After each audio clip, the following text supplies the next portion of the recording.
Halo, Assalamualaikum. Balik lagi bersama saya, Kenta Sukarlasati. Kali ini saya akan membahas materi tentang bab 8, yaitu hukum surat berharga. Pengertian surat berharga. Surat berharga yaitu surat yang oleh penerbitnya sengaja diterbitkan sebagai pelaksanaan pemenuhan suatu prestasi yang berupa pembayaran sejumlah uang. Bila surat berharga diterbitkan untuk memenuhi suatu prestasi, maka surat yang mempunyai harga tersebut diterbitkan untuk menjadikan bukti bahwa pemilik berhak atas sesuatu. Perbedaan surat berharga dan surat yang mempunyai harga. Untuk surat berharga sifatnya objektif, sedangkan surat yang mempunyai harga sifatnya subjektif. Untuk surat berharga dapat diperdagangkan, sedangkan surat yang mempunyai harga tidak dapat diperdagangkan. Untuk surat berharga pemiliknya dapat berganti, sedangkan untuk surat yang mempunyai harga pemiliknya tidak dapat diganti atau pemiliknya hanya yang namanya tercantum. Contohnya untuk surat berharga yaitu wesel, cek, dan lain-lain. Sedangkan untuk surat yang mempunyai harga contohnya seperti KTP, SIM, dan lain-lain. Penggolongan surat berharga. Ada 3 golongan surat berharga yaitu 1. Surat berharga yang mempunyai sifat kebendan, yaitu suatu surat berharga yang di dalamnya terkandung hak atas kepemilikan barang tertentu yang tercantum dalam surat berharga tersebut. Yang kedua, surat berisi tanda keanggotaan suatu persekutuan, yaitu surat berharga yang berisi hak-hak keanggotaan suatu persekutuan atau perusahaan. Yang ketiga, surat-surat tagihan utang, yaitu surat berharga yang berisi hak untuk menagih sejumlah uang yang tercantum dalam surat berharga tersebut. Klausula dalam surat berharga. Yang pertama, klausula atas tunjuk, yaitu suatu klausula yang berisi pernyataan bahwa orang yang berhak atas surat berharga tersebut adalah orang yang namanya disebutkan dalam surat berharga tersebut atau orang yang ditunjuk sebagai penggantinya. Yang kedua, klausula atas pembawa, yaitu suatu klausula yang berisi pernyataan bahwa orang yang berhak atas surat berharga tersebut adalah orang yang membawanya. Surat berharga sebagai surat legitimasi, yaitu surat berharga juga merupakan surat legitimasi, yaitu sebagai bukti bahwa pemegang surat tersebut tanpa pembuktian lebih lanjut berhak atas sesuatu yang tercantum dalam surat berharga tersebut. Wesel adalah suatu surat berharga yang mengandung suatu perintah atau order untuk membayar sejumlah uang yang tersebut di dalamnya kepada orang yang berhak dalam waktu yang tertentu. Pihak-pihak yang terlibat dalam penarikan wesel. Yang pertama, orang yang menerbitkan atau menarik wesel disebut penarik atau tracker atau drawer. Kedua, orang yang diberi perintah tanpa syarat untuk membayar disebut tertarik, tersangkut, taker, drawer. Yang ketiga, tertarik yang telah setuju untuk membayar wesel pada hari bayar disebut akseptan atau akseptor. Yang keempat, penerima wesel dari penarik untuk pertama kalinya disebut penerima, namer, atau holder.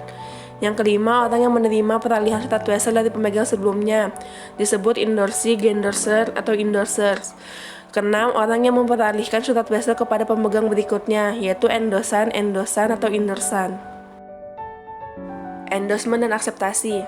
Endorsement adalah suatu lembaga dalam hukum wesel untuk memindahkan hak tagih dari pemegang wesel kepada pemegang berikutnya. Caranya yaitu dengan menuliskan pernyataan pengalihan pada bagian belakang wesel tersebut. Akseptasi adalah suatu lembaga dalam hukum wesel yang berisi persetujuan atau kesanggupan tertarik untuk membayar wesel pada hari bayar. Bila tertarik menyanggupi untuk membayar wesel tersebut, maka dia akan menandatangani suatu pernyataan sanggup. Setelah selesai penandatanganan tersebut, ia berubah menjadi akseptan, yaitu tertarik yang telah setuju untuk membayar wesel pada hari bayar. Cek adalah surat yang memuat kata cek yang diterbitkan pada tanggal dan tempat tertentu dengan nama penerbit memerintahkan tanpa syarat kepada banker untuk membayar sejumlah uang tertentu kepada pemegang atau pembawa di tempat tertentu.